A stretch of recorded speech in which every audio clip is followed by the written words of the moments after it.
Delayed Motherhood, Chapter 6 from Letters to My Daughter by Alina Chamberlain. The path to motherhood, but maybe just a little later in life. And this isn't about some scary clock ticking down, not at all.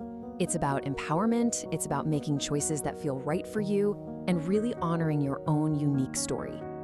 I love this. It really sets such a beautiful tone for what we're talking about today, doesn't it? It's this gentle reminder that there's no single right way to do this. Your journey is yours alone. This incredible tapestry of your own dreams, your own timeline, and the right path? Well, it's just the one that's true to you. So let's get into it. The decision to become a mother. I mean, it's huge, right? It's just so profound, no matter when it happens. But when you're thinking about this path, say after 35, it does bring its own unique set of things to think about. We're talking emotional, physical, and medical considerations. But the good news is, these are all things we can navigate together with a lot of awareness and a lot of self-care. Oh, this is such a beautiful way to think about it, isn't it? A wise, ancient garden.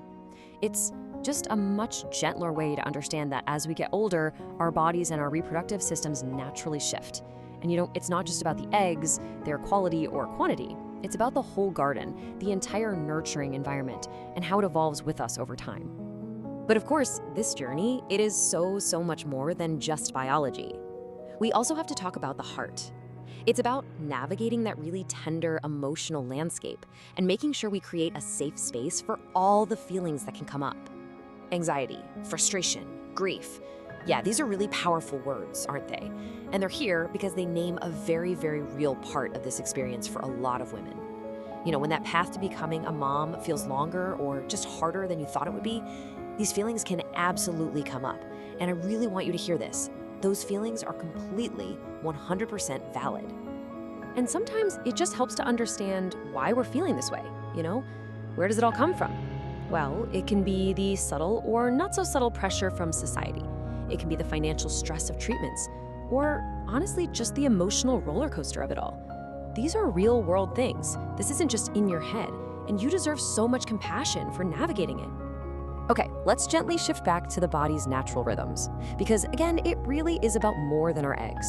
The source material has this beautiful term for it, the reproductive sanctuary. That's everything, the uterus, the hormones, this whole delicate symphony playing inside us. And with time, that symphony, well, it naturally changes its tune a little bit.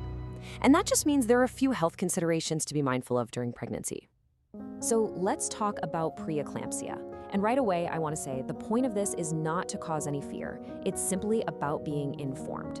So what is it? It's a condition with high blood pressure, and yes, it's seen a bit more often in pregnancies over 35. This might be because our blood vessels just respond a little differently to all the new demands of pregnancy as we get older. But here's the most important part. With really good medical care and monitoring, it is absolutely manageable. It's about keeping you and your baby safe. Okay, next is something called placental abruption. Now, first things first, this is rare, really rare, but it's important to know about. It's when the placenta detaches from the wall of the uterus a bit too early. And some age-related changes in the uterus might be a contributing factor. But again, the key word here is rare. Knowing about it is just part of being a well-informed partner in your own health care.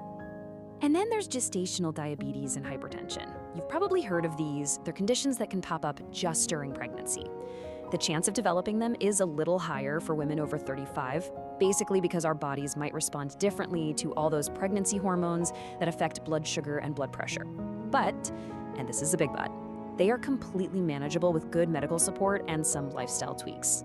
So here's just a quick little summary of what we just touched on. And I'm going to say it again because it's so important. This is not a list to make you anxious. Think of it as a simple guide, just a few things to be aware of that with proactive and excellent prenatal care are very well managed.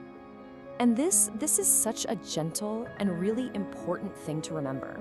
Sometimes the journey to getting pregnant just asks for a little more time, a little more patience.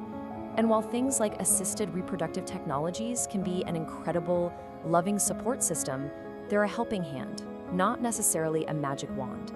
The journey itself just might need to unfold at its own pace.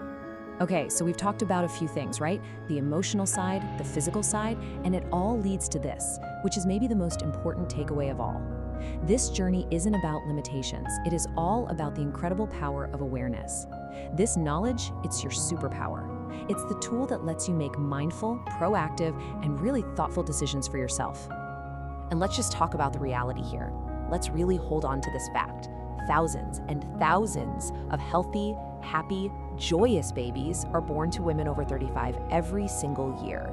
That narrative of fear you sometimes hear, it is not the whole story, not even close. The story of joy is just as true, if not more so. And that really is the heart of it, isn't it? Knowledge is empowerment. The real gift of understanding all these little shifts in your body isn't to be afraid. No way. It's to feel empowered. It's what gives you the ability to prepare, to ask all the right questions, and to walk your path with your head held high.